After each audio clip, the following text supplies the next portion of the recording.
It's yours truly, Dr. Nancy Miles, Bafo GMP.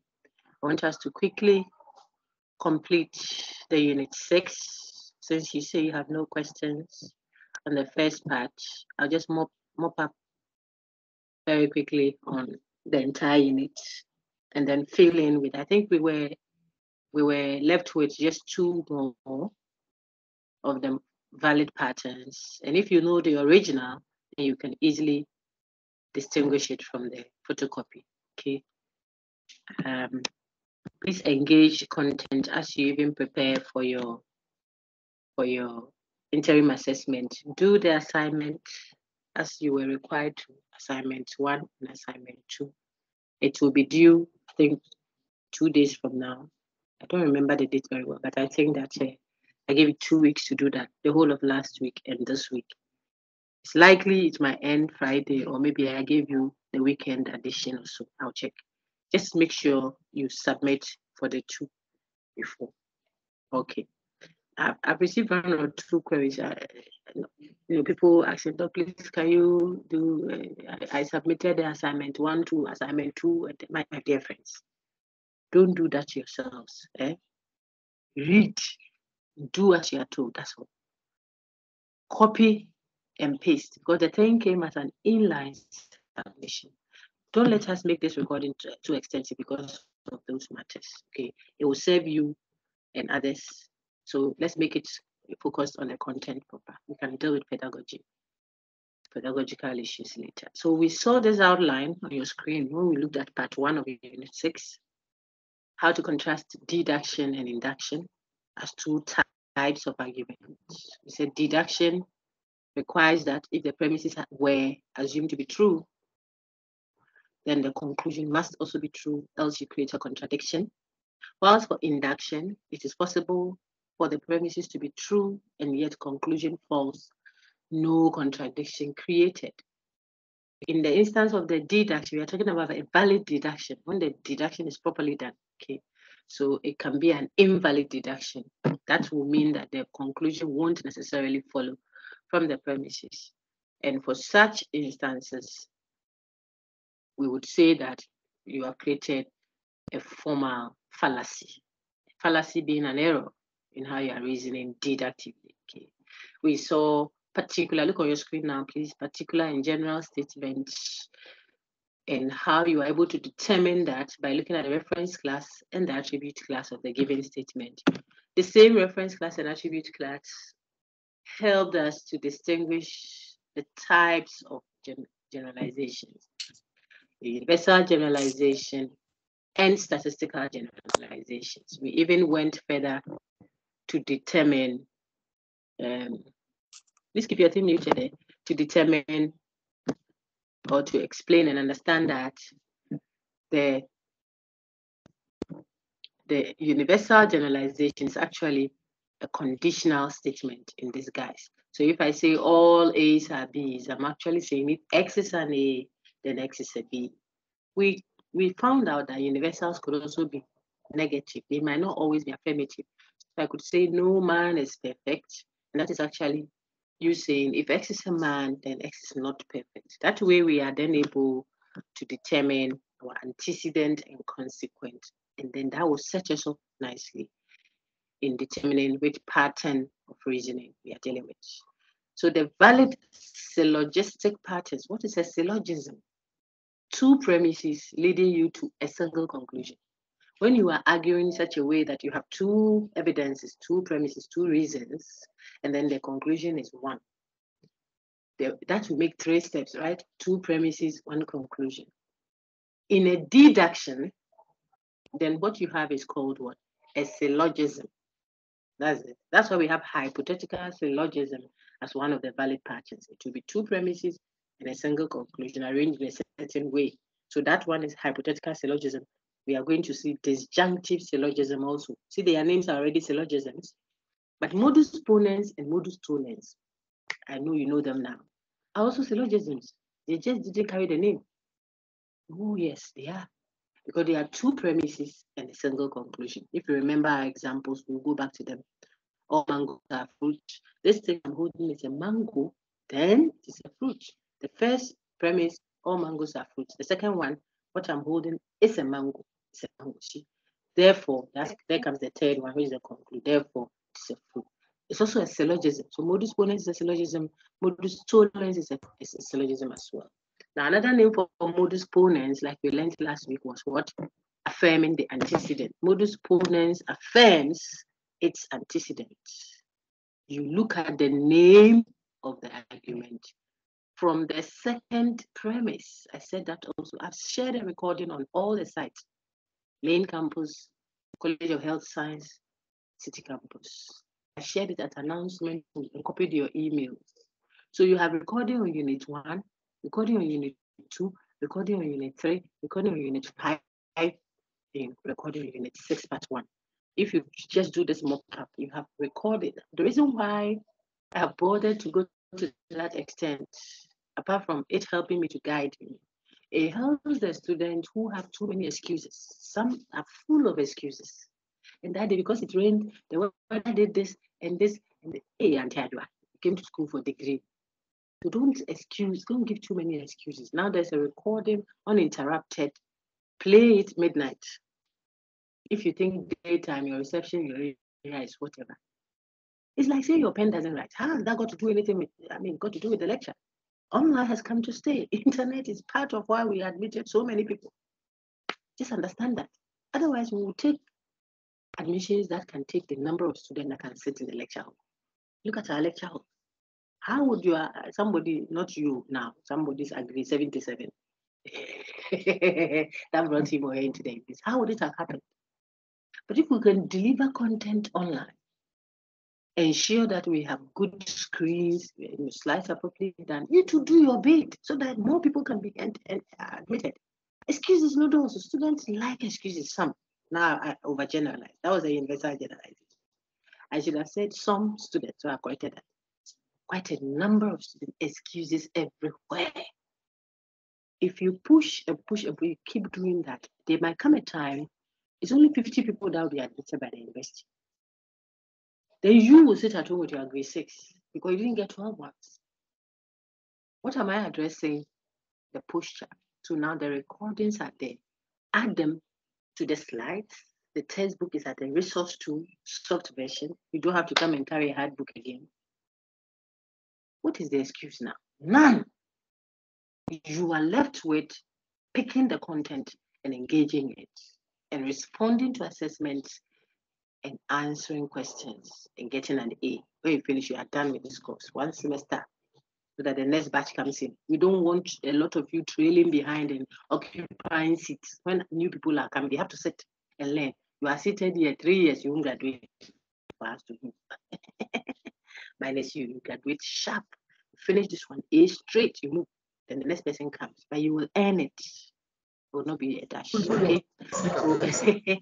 So always have in mind modus ponens, modus tollens, hypothetical syllogism, and what? Disjunctive syllogism. Now, I told you that they are syllogisms. The modus ponens affirms the antecedent.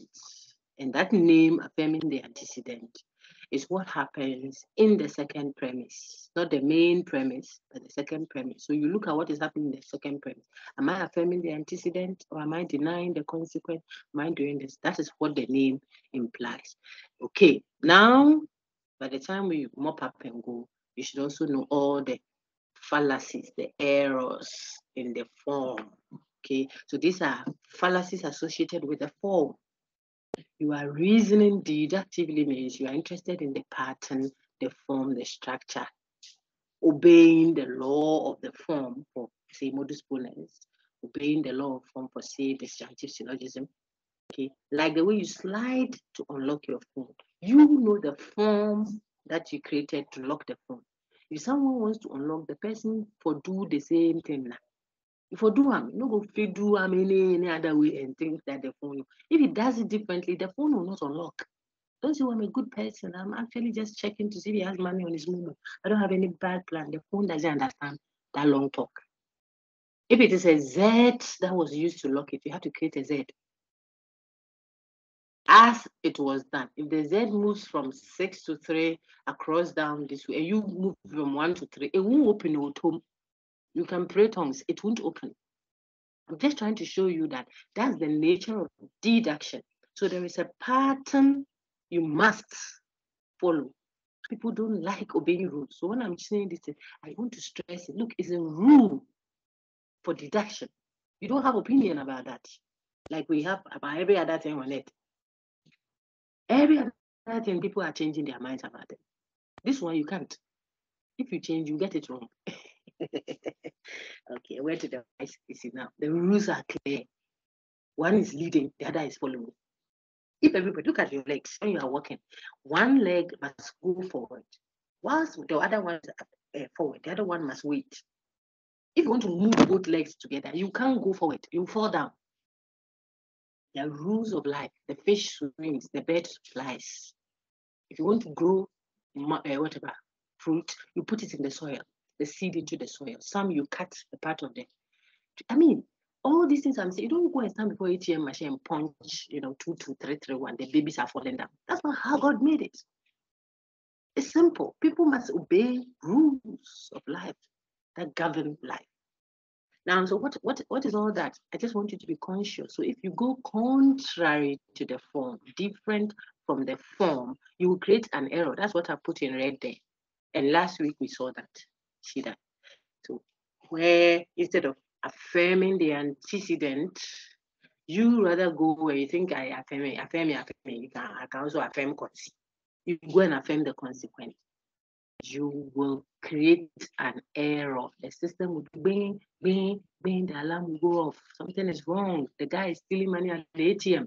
But they gave you a password to use, 2211. You say you can do 1122 after it's the same combination. The card will be hacked by the system.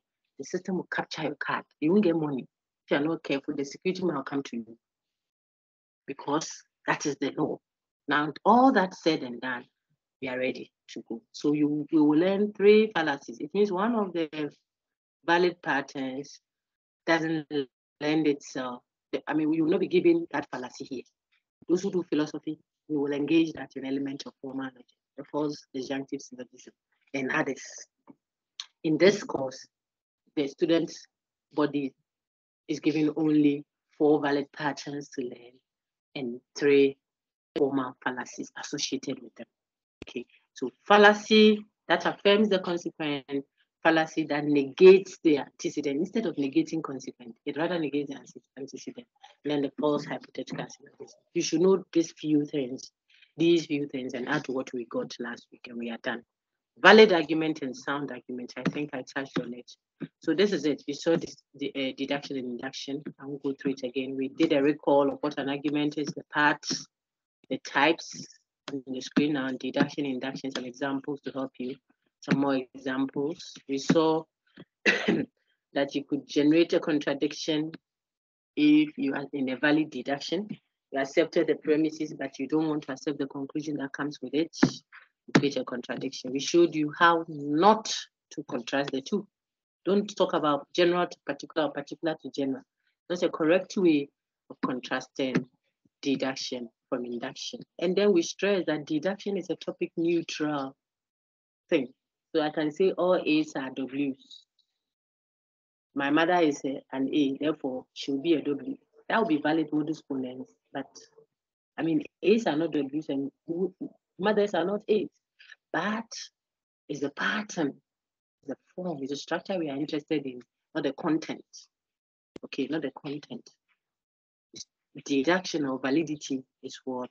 Topic neutral to the subject matter under discussion.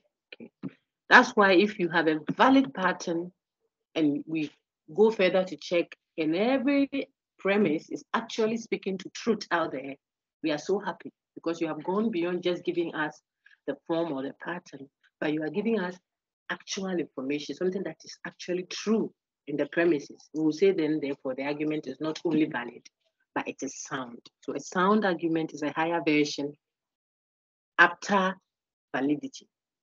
First, the argument is valid, that is deductively done properly. And then the premises of that argument are also what? Actually true. All humans die. My father is a human, therefore my father will die. In fact, he's dead already. That is an instance of what? A modus ponens valid argument, whose premises are also true, that humans die. People, that's the fact out there. Observation tells us that. And my father is a human being, not an alien. Therefore, he will die. Modus ponens, premises, all true. This is a sound argument. That means you could have a sound, as soon as an argument is sound, it means it is already valid. But it is possible for you to have a valid argument which is not yet sound, right? Because it follows deductively, no problem. But the premises are not true. Socrates is a bird. Or let's use myself. Nancy is a bird. Nancy, I didn't put it, all birds fly, huh? All birds fly. Nancy is a bird. Therefore, Nancy flies. Referring to me, this would be valid modus ponens, but it's not sound because I am not a bird. All right, you got that. Now, I've talked about this one too, so I'm moving on. Then we saw general versus particular. I see that. Then a slide that tells you universal generalization, statistical, and practice questions. Useful also for your unit 7. The universal affirmative and negative I talked about. You see them now. Disguised conditional. If I say all are, it is actually if then statement in disguise. How to see that? Universal negations, helping you to know antecedent and consequent, but you will use it to do your deductions, modus ponens, and so on. Watch when the universal is a negation, it's still an if then, but the not goes into the consequent when you expand it. Here's a note on syllogism. I've said all this. See that there is no excuse not to do well. That's why people do well like that. They will do others too. No matter what you do, where they are standing is where they are standing. You can't help them. You can only respect their choice. See negation, you have to respect negation. The original is true, its negation will be false. And if the original is false, its negation will be true. This is where we got to.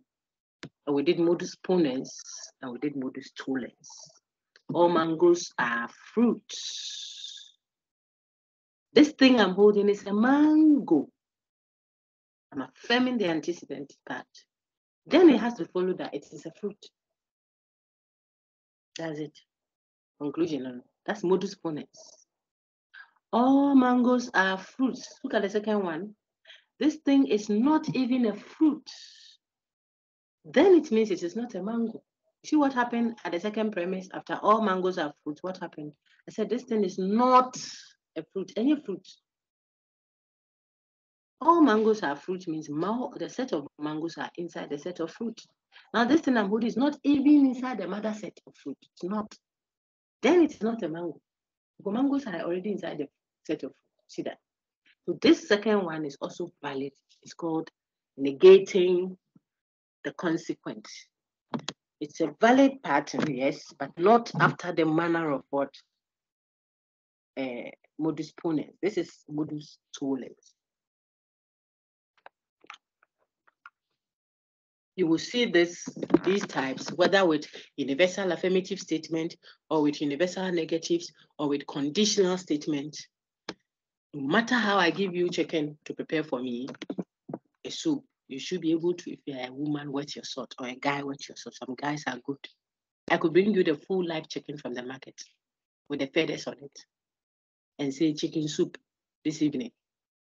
You just have to start with warm water after cutting the chicken's neck and all, peel it, put it on fire a little to kill the small hair, what have you, come and cut it, open it, remove the bile, cut the toes, trim it here and there, touch it with fire again, maybe you want to grill it a bit, roll like that so it firms up, all that before it will now be ready for you to spice.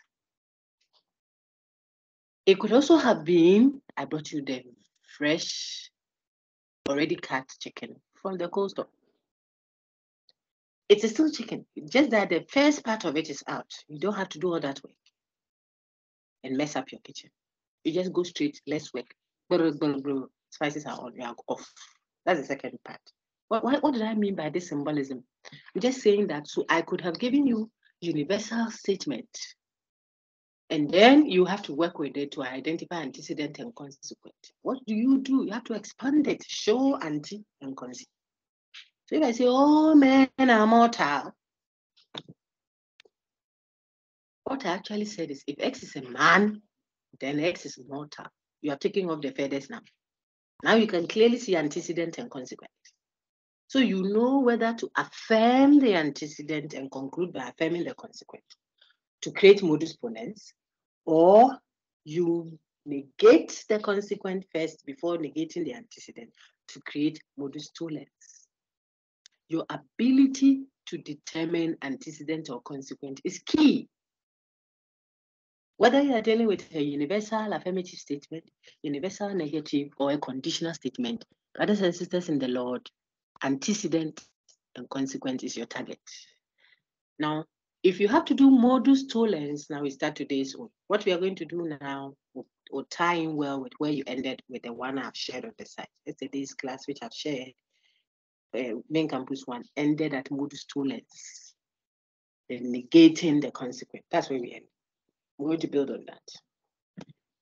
So suppose I said, no man is perfect. What is your antecedent of that statement? Let's start working together now. No man is perfect. What is the antecedent of the statement, no man is perfect? If I ask you that question, how do you go about it? Find the conditional version of the statement, no man is perfect. May I have anyone show me that? Raise up your hand. If I say no man is perfect, and you are to rewrite it as a conditional, how will it read? Very good. Let's take Clifford Hagan. Clifford, go ahead. Good afternoon. Good afternoon, sir.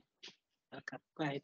So the conditional will be if X is a man, then X is not perfect. Well done. Very correct. Now that we clearly know our conditional statement, if X is a man, then X is not perfect, we are ready to work with it. Suppose I want us to do modus ponens, the poor one. If X is a man, then X is not perfect, is a given. Suppose I want to do modus ponens. It tells me that right after your conditional statement, affirm the antecedent. After affirming the antecedent, you are free to now affirm the consequent as your conclusion. So the same rule we are going to apply. Even though we are doing universal negation, the rule is the same. Obey rules. So how would it read if we're using Kofi to expand and generate a modus ponens valid argument from what Clifford helped us to right now? The original statement is no man is perfect. I want to do modus ponens valid argument using the name Kofi for uniformity. If you use Kwame, you'll get it wrong. It means don't like listening. And it is dangerous for us if people won't listen. If you become a president, you don't listen, you put us all into a ditch. Your father, your children say, Daddy, please, you won't listen. So you have to listen. We will let you listen. Please go ahead. So tell us, using Kofi, generate modus ponens valid argument from no man is perfect. Prince, go ahead. What's the answer? No man is perfect. Kofi is a man, so Kofi is not perfect. Perfect. That's the answer. Well done, sir. So that's valid. It is modus ponens. Suppose we wanted to create modus tollens valid argument from the same. Juliet is clapping for you, Sir Prince. Juliet is feeling you, Basa. See, we want to do tollens now, modus tollens now, from the same premise, universal statement. No man is perfect. Still using Kofi. I want everyone to patiently scribble it down, write it down. Don't be complacent. You are still learning the thing. Me, I can do it. But when I was at your level, I couldn't do it. I learned it over 20 plus years ago. You too, the young shall grow in this. So take your time, and I don't want you to get it wrong before you go back and look again. Just patiently write it down. No man is perfect. Clifford told us it means if X is a man, then X is not perfect. With that done, we clearly know our antecedent and we know our consequent. Then we did modus ponens moment ago, Princess. For modus ponens, it says affirm the antecedent first and then do same with the consequent as your conclusion. So you just pick what was given for antecedent, you put it down, next, and then you conclude with what was given as your consequent, and it will create a modus ponens valid argument. We have done that. Now I want to do modus tollens, the Timothy one, the second one. What is the rule? Modus tollens says, hey, as for our home here, dear, we will do the consequent rather first after the conditional statement. We bring the consequent first and negate it. Then we conclude with the antecedent and negate that too. We have already polished up what negation is. We ferment the fish a little to do momone or kobe. Negate it. So negate means if the original statement is true, as soon as I say negate, you make it false. You turn it upside down in value. So Kofi is a boy becomes Kofi is not a boy. And Kofi is not a boy becomes Kofi is a boy. That's what negation means. Finito. So apply the rule of modus tollens. Conceive first negated until last also negated. Then it will become modus tollens. Hayat, go ahead. Modus tollens from no man is perfect using Kofi. No man is perfect. Kofi is not even a man.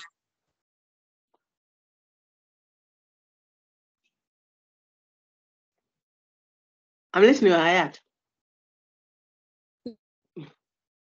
No man is perfect. Kofi is not.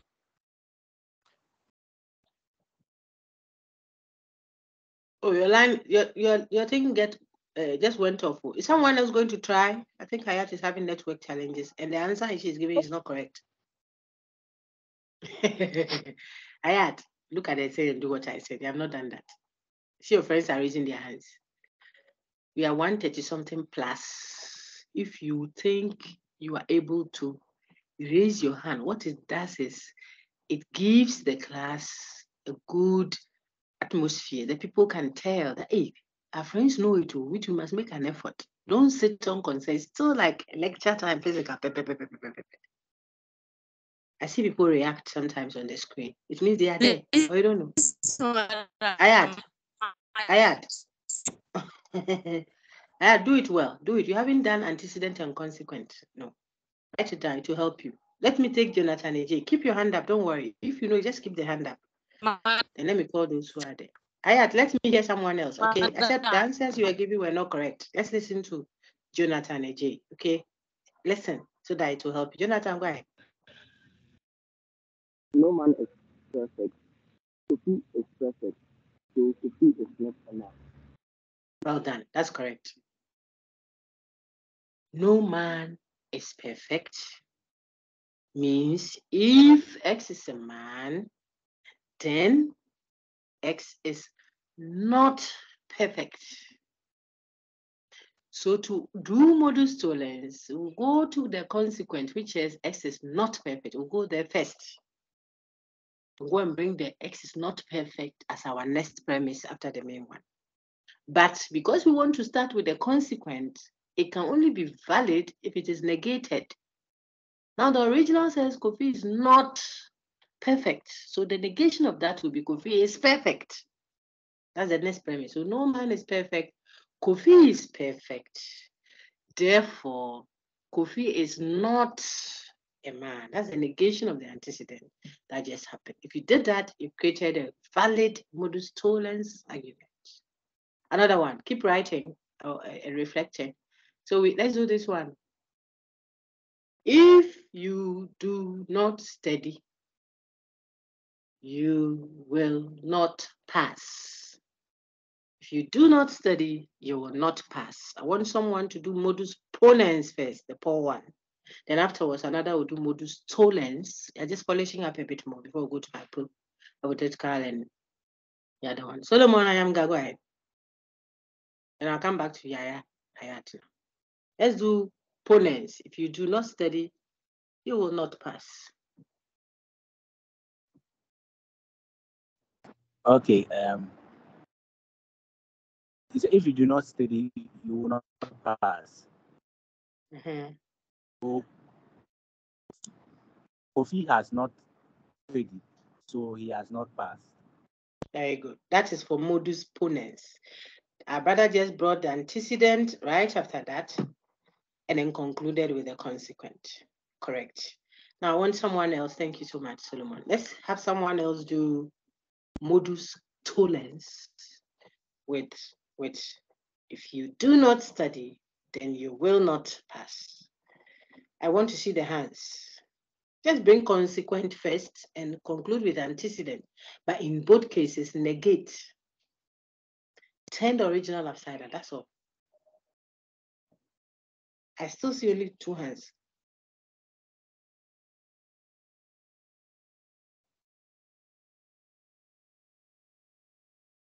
Three hands out of the 138 I see currently.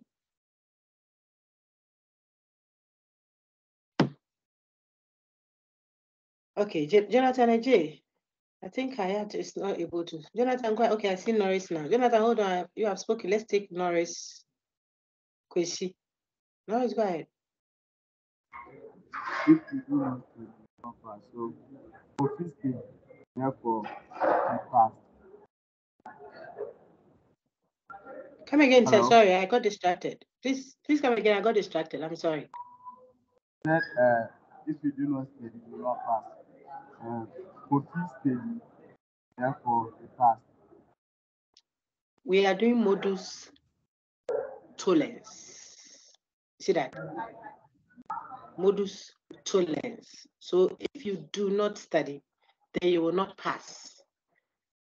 Which one is the consequent? Oh, I said, don't worry, patiently follow me. Which one is the consequent?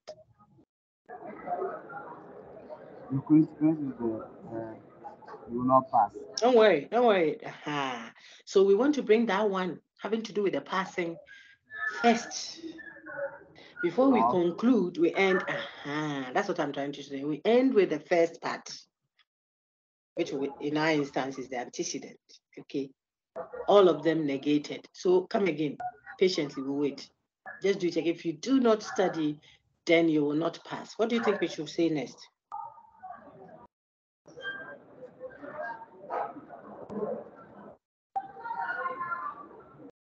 Are you done? I'm coming. No problem. So let me take someone else, but polish it up a bit and let's see, okay? So I'll take Edward Kissy. Edward, let's see what you have. I just muted everyone.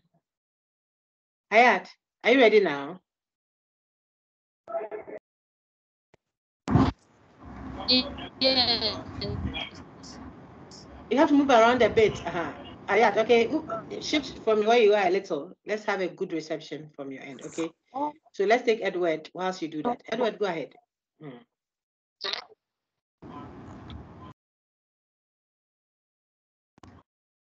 Hello. Go ahead, sir. If you do not study, you will not pass.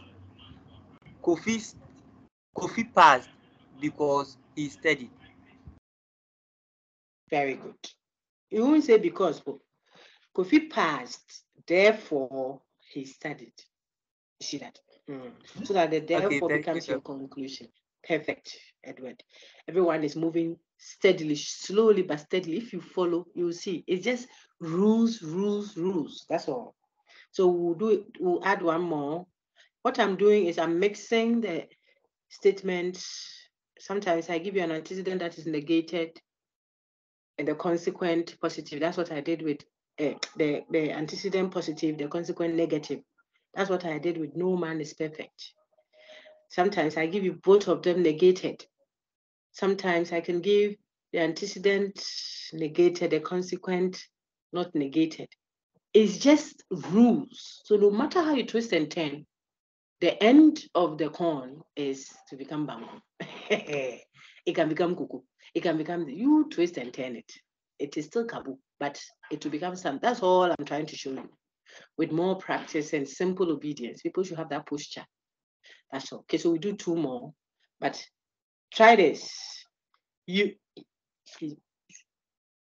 Even if you do not have a passport, you can still travel. Even if you do not have a passport, you can still travel. As soon as I finish, your task is to say, where is the antecedent? They write antecedent down from the conditional I've given you. See that which one is a consequent? Then, or you underline the antecedent, write on top of it antecedent. Then you underline the one that is consequent and write on top of it consequent. That is what you do. So if I ask you to do modus ponens, get antecedent, put it first, conclude with the consequent, you are done. If I change it and say do modus tollens, take the consequent rather and bring it first, but negate it. So if there is a not inside, you take it out. If there was no not, put it in. That's what negation is. Then you conclude with the antecedent and do same. If there was no not, put it in. If there was a not, take it out. Because negation of a negation becomes positive. Nege, nege, po. I said all that last week. Fine. So do that with what I've just given you. Even if I do not have a passport, I can still travel. Let's use Yawo. Who's ready? I want to take Hayat now. Hayat, are you okay now? Speak so that you don't say I left you. Yeah. Go ahead.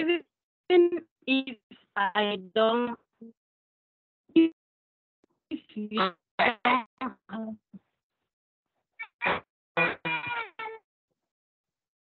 you will still travel for X traveled. Thank you, Hayat. I didn't hear all. So let's check what you said against what someone else will see. You have it there. So I'll ask someone else when the person speaks and I say it's correct, check it against what you said. Okay. I didn't hear it. I don't want to keep doing a back and forth with you. Okay, so let's hear Hagen, Mike. Mike Hagen. Even if you do not have a passport, you can still travel. Let's do tollens with that, modus tollens. Mike. Please. Kofi does not have a passport, therefore he cannot travel. Let me see. Is that correct? Let me ask your friends. Is he correct, everyone? Oh, please. Your friends say no. No. I want to believe them. No, please. Ela. No. Again, so let's hear your friends now. They say no. They won't tell me the answer to, but No. they say no. No. Okay, so let's hear. Ajay Higan, so be on standby, okay? Someone will answer. They will definitely. Okay, so let's hear Bright or say. Right, go ahead. Afterwards, Abigail Gajo. I've seen Abigail's hand has been up for a while. Abigail Clifford, AJ, Solomon Yamga. I see all these names all the time. People don't know. I see Solomon's name. I see Bright and stuff like that. Clifford is all over. I think some of them do philosophy too. So go ahead. Who did I call? Edim, because I'm Rufi. I think there was who did I call to answer? I see 10 hands up now. Let's take John Azuma, okay? John, are you Dr. John?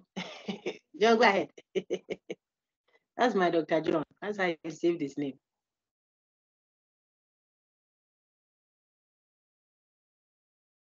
Oh, Brother John, you are muted. Go ahead. Madam, please, it was a mistake. Oh, okay. But are you my Dr. John? Yes, please. I want to be sure because the name, I've not kept it, but when I saw it, it's rang a bell. Daniela, let's hear you. Even if I do not have a passport, I can still travel. Antecedent, I do not have a passport. Consequent, I can still travel. That's what is given. Now create modus tollens valid pattern using Yahoo from this. Very easy example. It can be for 5 marks. People see the thing you couldn't do. Don't know how to obey rules. That's the issue. I will work on it together. Linda Champon, Daniela is starting a bit. So, and now Daniela, you're attempting it. If you are, then we are waiting. If not, I take Linda a champ.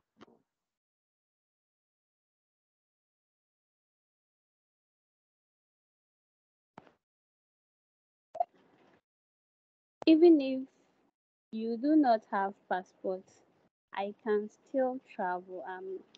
The answer is, for instance, if Kofi have passport, therefore he can't travel. Is she correct? I want the verdict from the No, jury. Madam, you said it. No, no, It's wrong. it's No. not correct. I'm not the one who said it to That- my lady. Is she your It's friend? wrong. They say it's not correct. Madam, it's Okay. wrong. Don't worry. I see 10 hands up. I'm intentionally not calling some people. Okay, let's hear Bennett No. aside. Yeah, it's fine. Let's hear Bennett. Everyone listen, okay? It's a good exercise. It will help you. Bennett, go ahead. Yes, yes, though. Good afternoon. Good afternoon, sir. So, so I'm doing the modus tollens. Yes, sir. So, okay. Yao can still not travel, even if he has a passport. Therefore, you should say therefore, okay? So Yao cannot travel. You see, Therefore, cannot travel. Yao is not traveling. Yao shall not travel. We are not interested in the brofo. We are interested in the logic, the not. okay. Yao did not travel. So continue. Yeah. Yao does not have a passport. Why are people not again?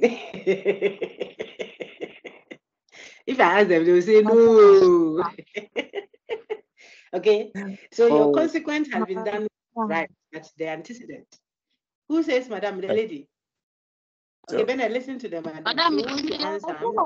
Her hand is up. I'm not calling her. Hayat, go ahead. Madam, I said it. You said you didn't hear it well. My lady, listen. I didn't hear you. If I heard you, why will I know? Why will I? Hold on. Hayat, if you have answered something and it's correct, hey, she won't let me talk. We are recording for everyone. Listen, okay? I didn't hear you. The reception wasn't good. I couldn't hear. When we did our philosophy together, you read for me. I didn't complain. It was clear. Right now, it wasn't clear. So I don't know what you said. If I say it is correct and apparently it was wrong, we're going to feed over 8,000 people that information.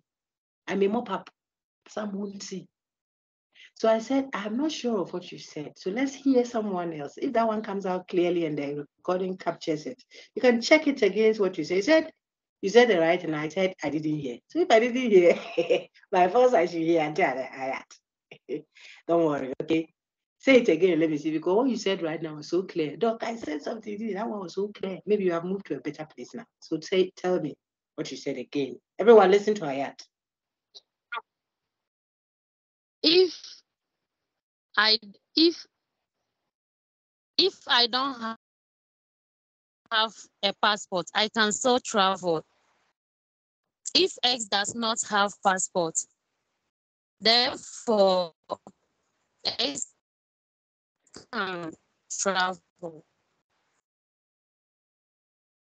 Is she correct or wrong?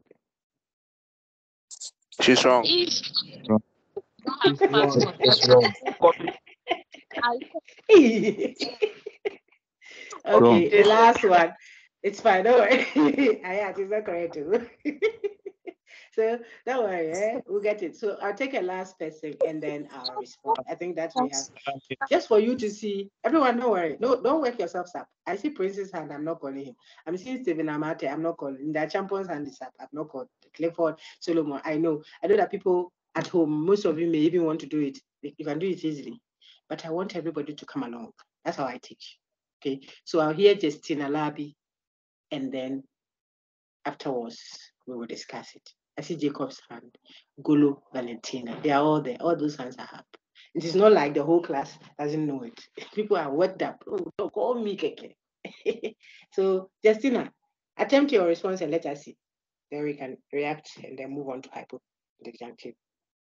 We are done.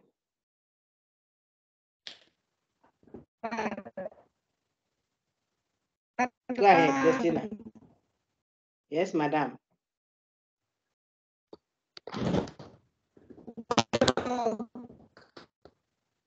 Oh, go ahead, Auntie. And I'm doing if you do not have a passport, even if you do not have a passport, you can still not travel. All right, let me help you, everyone. Okay, so the expression was even, yes, my lady. Yes, my lady.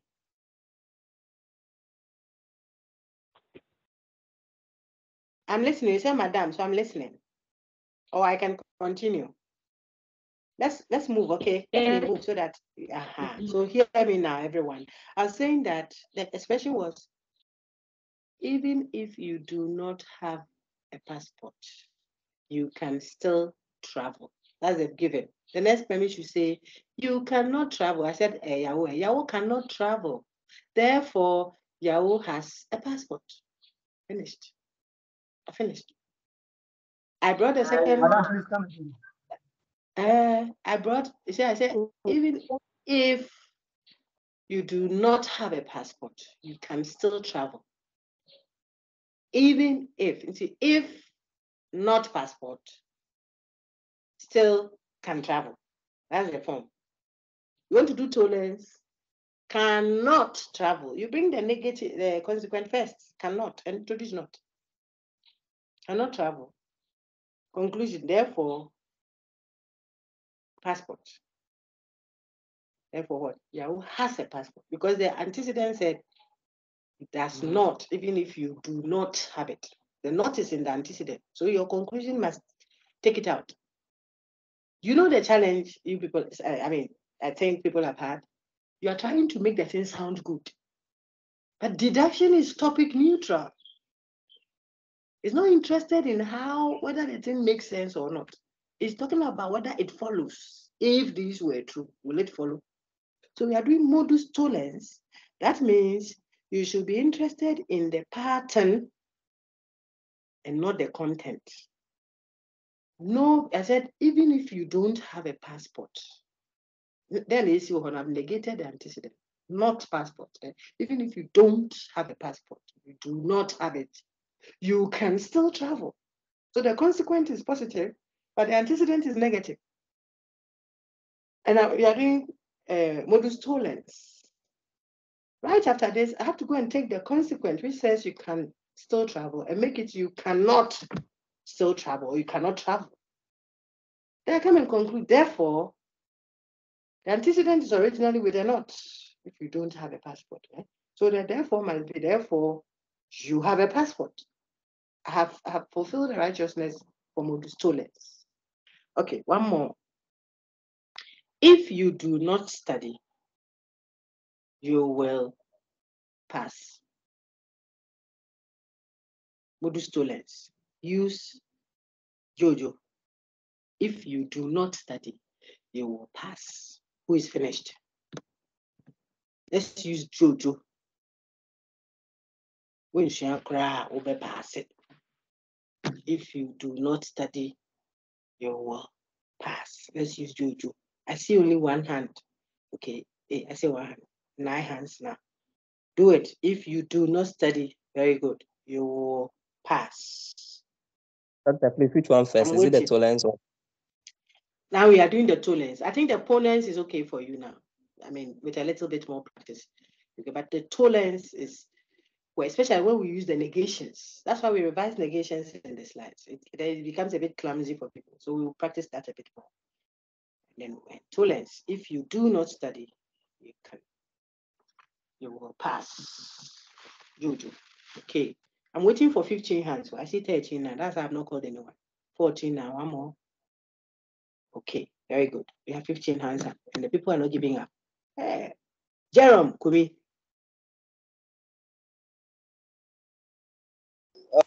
So Jojo will not pass. Therefore, Jojo study. Excellent. That's correct. The case is not for you. I didn't. Oh yes, that's it. If you do not Okay, madam. Yes, just a minute. If you do not study, okay, you will pass. If you do not study, you will pass. What did the person say next? Jojo will not pass.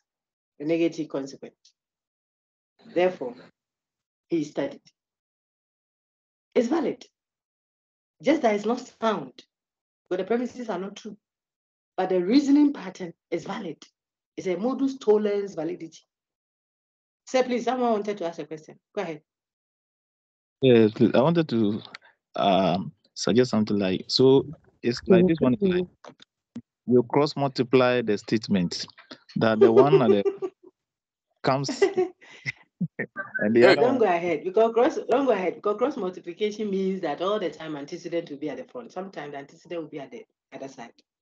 I could do, you will write exams if your school fees is paid. You see what it is? I can't hear. You write, oh, me the auntie, if you keep quiet, you hear, okay, I've not done anything. Hey, for fresh, I got tolerance. This time there's the tolerance. Don't write tolerance. I'll shout like something. Listen, if I was going to give you an instance, say, where I have shifted positions for antecedent and consequent. I'm just saying, you will write exam if your school fees is paid. Do you see that my antecedent has gone to the second part? Yes. Consequent has rather come first. Because if is what introduces the antecedent. So I say you will write exam if you have paid your fees. That's why if you make it look as if all the time the antecedent will be in front and the consequent will be at the back there. As soon as we trick you a little, you get confused. Look for the indicator, if there is one. Which one is the antecedent, the if clause? You will write exams provided your fee is paid. It's still, provided it's acting like if. Since he was the last person who left the room, he stole the laptop. Since he was the last person who left there, since is introducing the antecedent, the then introduces the consequent. So if you do cross multiplication, you have an issue. What is the consequent of the statement? If you're consequent, negate that one first. Then go to the conclusion and go and look for your antecedent. Put the antecedent, go and put it at conclusion. Negate that also. That's the rule. That's what will create a modus tollens argument. Last one, then we do hypothetical syllogism. The last two are very easy. That's why I'm not going there. When I finish that, we are done. The difficult one is tollens. I say difficult not because it's not possible. It's because you are blending positions and value. You are changing the thing from positive to negative or negative to positive, depending on what was given to you. It's tough. But if you practice a bit more, you'll see it. So let's do this last one. If you love me, you will not hurt me. If you love me, you will not hurt me. I want to lower all the hands so that those who raise it again, I'll see it. So all hands are down now. If you love me, then you will not hurt me. I see one hand up now. You're doing tolerance, okay? If you love me, then you will not hurt me. We can use one name for uniformity. Let's use Lily. This is a guy telling Lily, Lily, you say you love me, but what you're doing is not fair. You leave me, son. They go and sit over there and chat with this guy. If you love me, you will not hurt me. What you're doing is hurting me. But if you love me, then you will not hurt me. Now we want to do a tolerance deduction. Very good. Now I see people are building confidence. Some two are sitting on consent. We are over 140 now. Only 10 hands are up. Where are the 130 now? Come here, the mother and Anquada. And one mother. Look up everyone. Don't let the weather make you sleep. I want to see, Norris, like, I want to see all hands up. If you've done it, just proactively raise your hand. It helps you yourself, okay? So that you don't lose track. Very good. Now, I see 11 hands. Oh, only one person woke up after my ranting. Wake up, everyone. Very good. Very good. If you love me, Lily, you will not hurt me. I want to do two lines now. I want to get Derek Manya. Manya, I think it's Manya.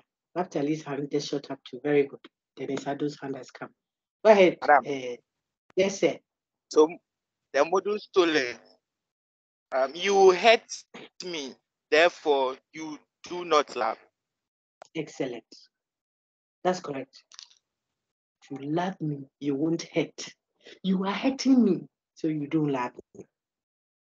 Prince is giving you fans a classroom. See that? That is the thing. That is how you do it. It's simple rules. So whether they both came negated, I'm talking about antecedent and consequent, or one came negated, the other one is positive, or none of them is negated, it's not your concern. Yours is apply the rules. Eating, whether it's cassava or plantain, when you put it into the tea, you hit it, you are pounding. Yours is to pound, no questions. Let the one staring stay. So they put cassava inside it too. That's what they told the guy at the job. He said, wherever I put the cassava, pound it. Have you heard? The guy said, okay. Put the water, put the water. Then the woman found some fine cassava, white fine cassava in the corner, then took it and put in her mouth.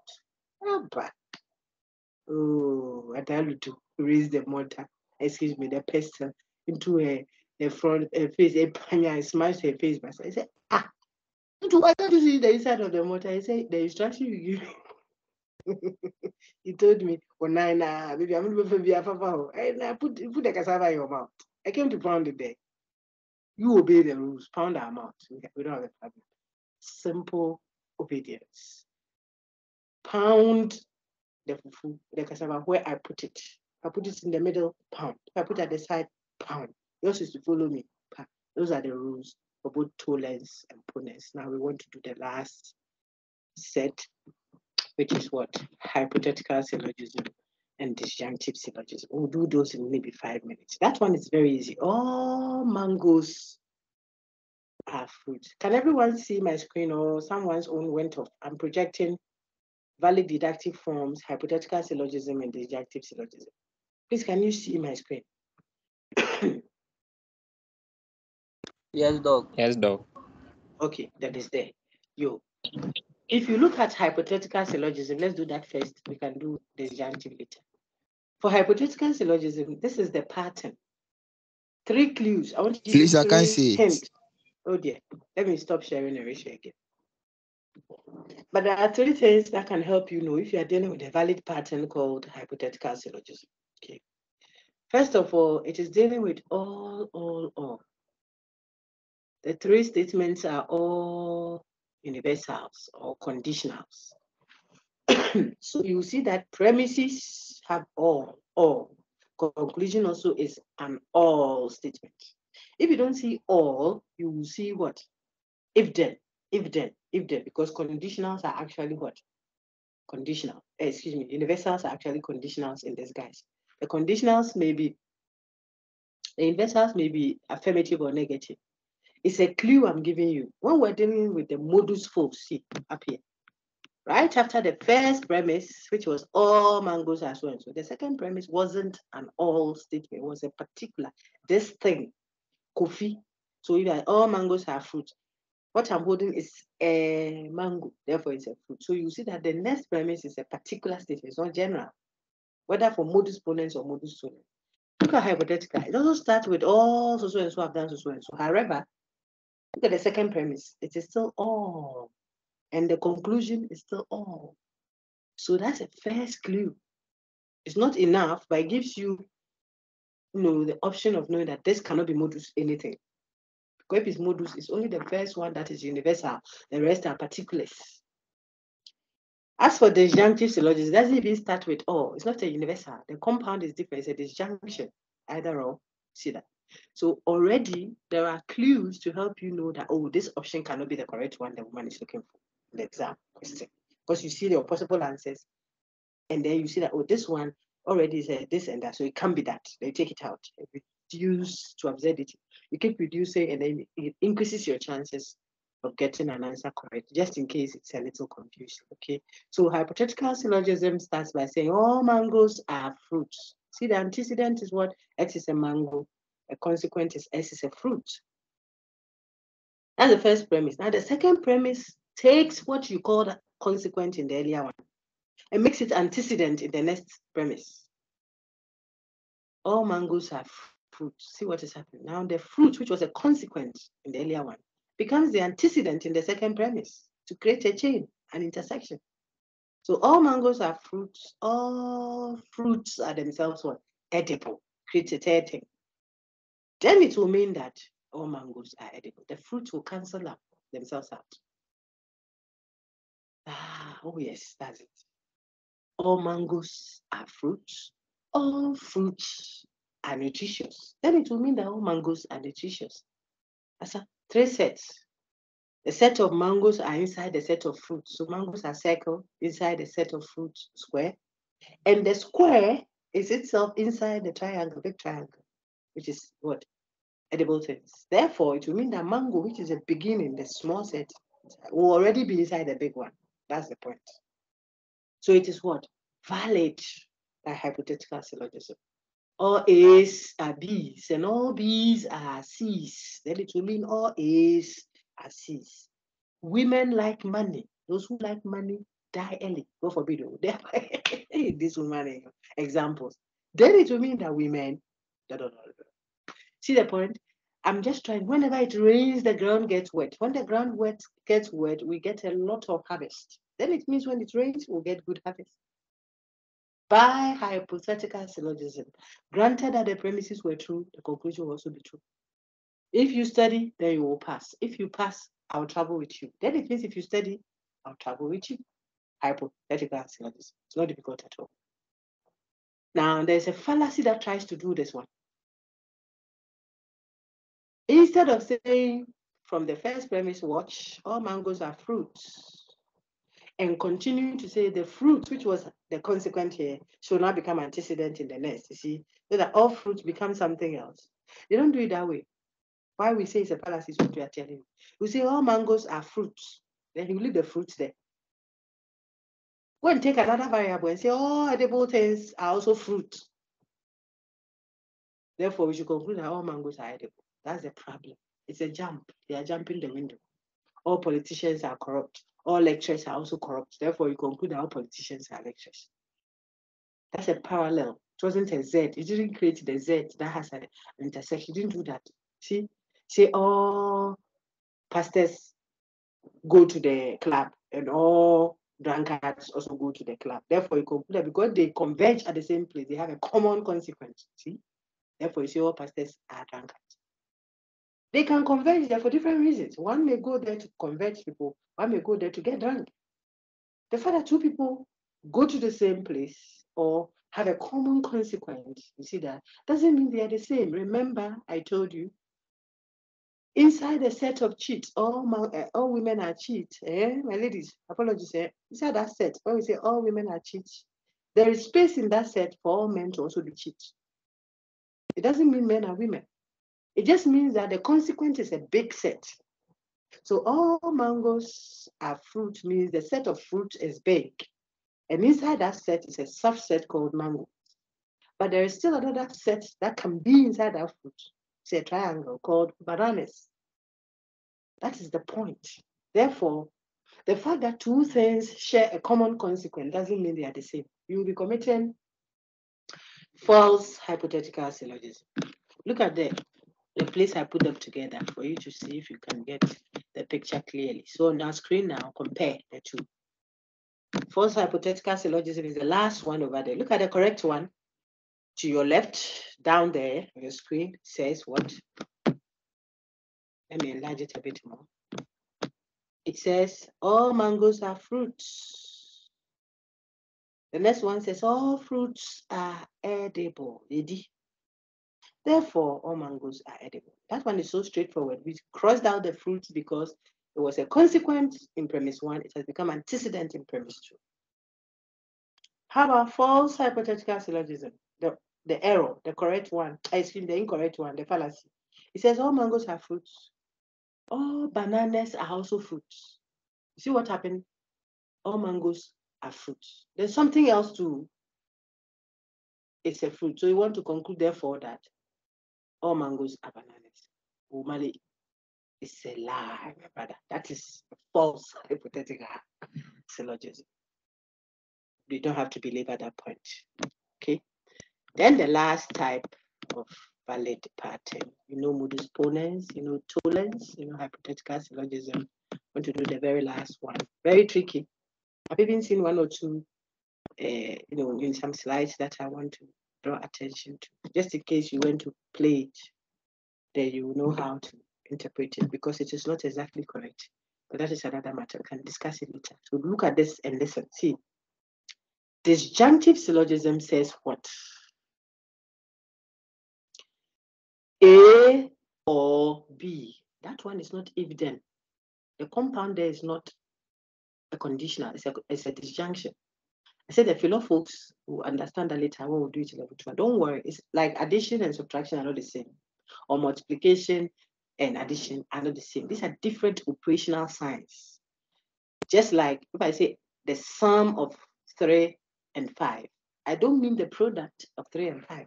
One is addition, the other one is multiplication. That already tells you that we are dealing with a different type. So disjunction is a compound called that describes either or. Disjunctive syllogism says what? You either, so let's use the A or B. It's either A or B as a starting point, A or B. The main premise is disjunction, or then the next premise says not A, a negation of one. Then you can conclude the other one, therefore B. See, so A or B, not A, therefore B. The conclusion is the positive. A or B, not B, then you can conclude, then it is A. That is the valid pattern. You negate one in the premises, it will lead to the other one, like a seesaw. So as soon as the other one comes down, this one goes up. I was talking to you about the footsteps. As soon as this one, you negate one, but the other one will appear, like the seesaw. Okay, that's disjunctive syllogism. A or B, not A means A, not A has gone down. A negation of A will mean therefore B.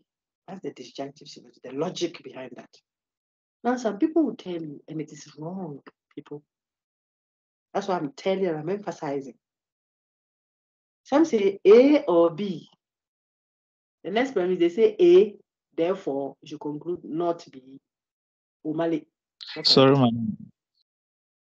Please, the screen is stable. The screen, only the hypothetical that is showing the disjunctive. The disjunctive is Who not can see showing. my disjunctive syllogism?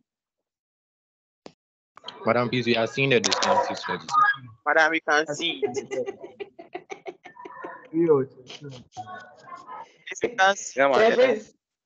Severus.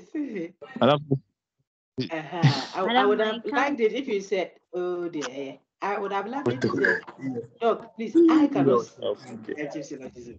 If you say it is the same, I don't know if it's because of the philo that I do. Okay, the philosophy students amongst you, maybe in level 2, they will do idealism.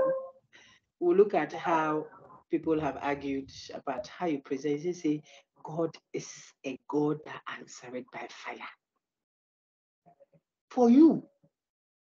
Because that is how he revealed himself to you. God that answered by fire. Let him be my God.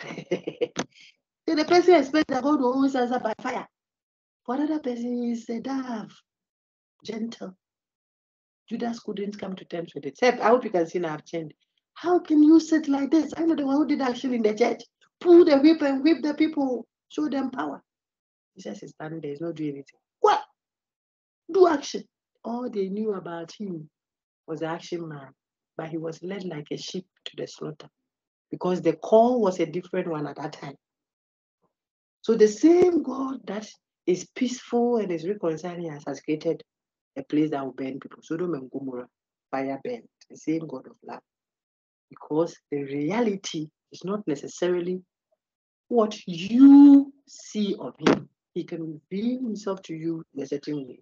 That doesn't mean that is what he is. He can be more than what you have seen of him. Give him chance. So I get a bit worked up when people say, it is not there. Say, I cannot see it. It's a different statement. Anyway, I just gave you some free philosophy lesson, to check your how far. Oh, he cannot steal. I don't know him to be a thief, so I don't think he's so the thing. Masa, you don't know him to be, doesn't mean he is not. One is a statement of knowledge, the other is a statement of reality. What you know of a thing may not necessarily be the thing's true nature wholly. You don't know all of it. So sometimes, they are so crazy. Praise will say, yeah, I shouldn't have asked this question. No. I'm just using the opportunity to do some free tutelage. It was there all this while. It just wasn't visible to us. Okay, now we can move on. So I was just explaining to you that some would rather say, instead of what I put on the screen, which is the correct one. Why the correct one? Because this is a mathematical thing. You can decompose and test for validity. This one. And then do the other one and see if it will be valid. It will not be. So we don't want to go around that. But some may not know or may not have had their attention drawn to it. So I want you to see it. The correct disjunctive syllogism is what I'm telling you. Listen, it is either A or B. Starting point number A or B. Then the next premise says not A, a negation of one. Immediately negate one, it will lead to the other. That will be valid. So not A, therefore B, where A and B represent statement, okay? Or you can say A or B, not B, then you can conclude therefore A. A negation of one should happen in the premises. Now someone says, and it is wrong, but I want to show you, it says A or B. Then the next premise says A, therefore we should conclude not B. That's not correct. It can be both. Because of the inclusive sense of disjunction, which we shouldn't bore you with it. You are not here to do any logic. That disjunction can be both.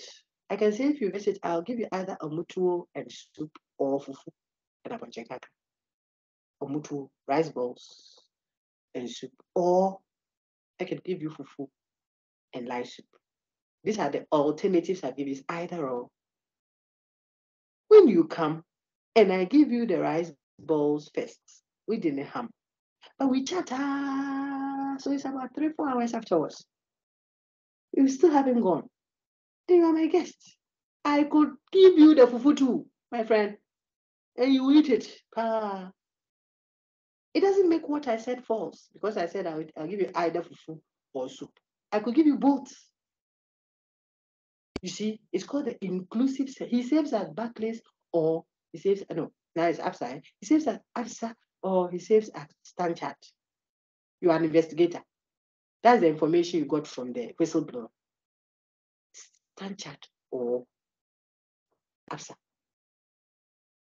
If you are a critical mind, you just don't go to ABSA, and when you saw an account there that has money, you say, oh, we have found the account. No, that's all. You won't go to the other one. You say, oh, no, but it says this one or the other one. But we have gone here, there's money there. It means you have affirmed this.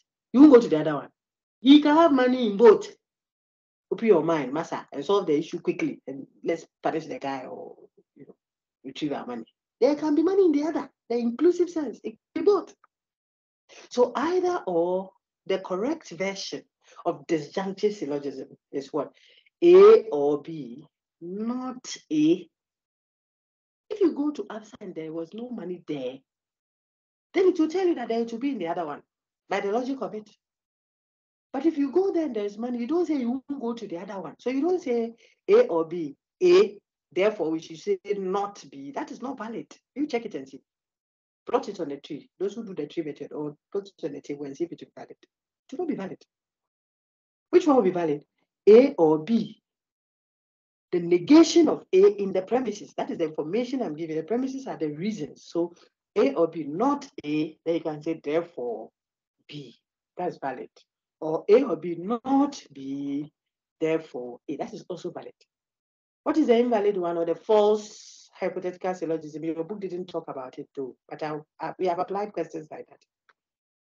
A or B, you say A, therefore not B. Like the exam question B that appeared some time back. It says, the beggar was given, that is food was given to the beggar by either Nancy I don't think it was Nancy I used, but someone. Like a beggar came in, the children are worried, so they went into the room and picked that supper and gave it to the beggar. So they said the only two people at home. It is either, let me look for a name on the screen. Was either Amos is right now. I'll use you. Was either Amos Enu who gave the food to the beggar, or it was Clifford Hagan. The two of them, they were at home, either or. That's the first premise. The next premise says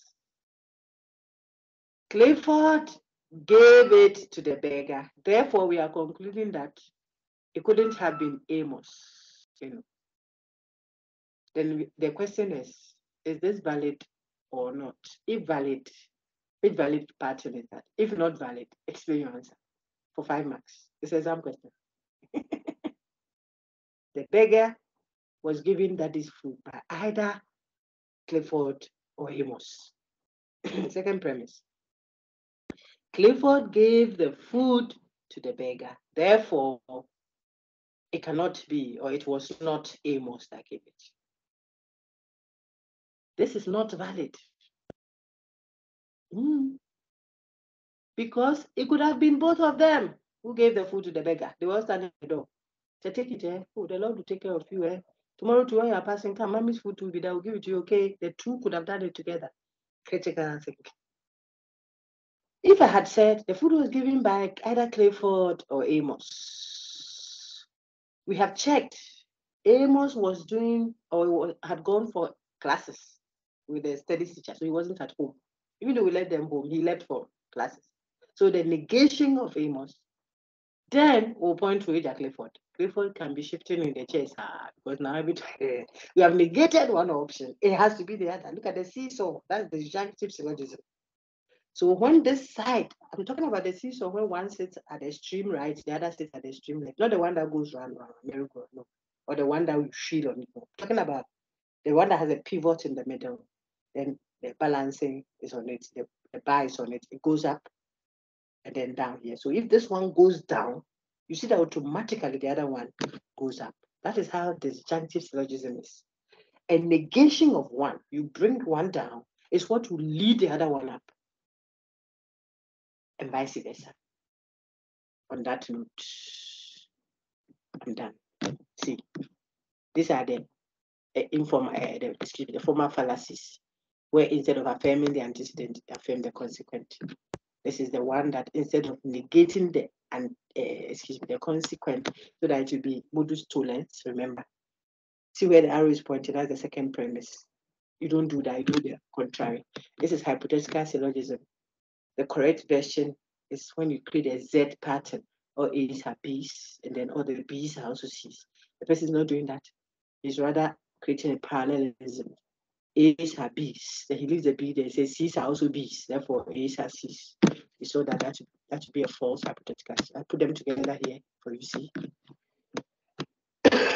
We have already touched on this. If you have a valid argument and the premises are all true to be a sound argument, where the argument is valid, yes, but the premises are not true, it will not be sound. I've said all that. This example is valid. So a sound argument must first be valid, and then its premises must be true before we can call it sound. Adios. From yours truly, Dr. Nancy Miles, Barford GMP, delivered with grace and experience. This woman, the hotel Nepal. Thank you all very much. I want to end the record and take your questions if you have any. All right. Any questions?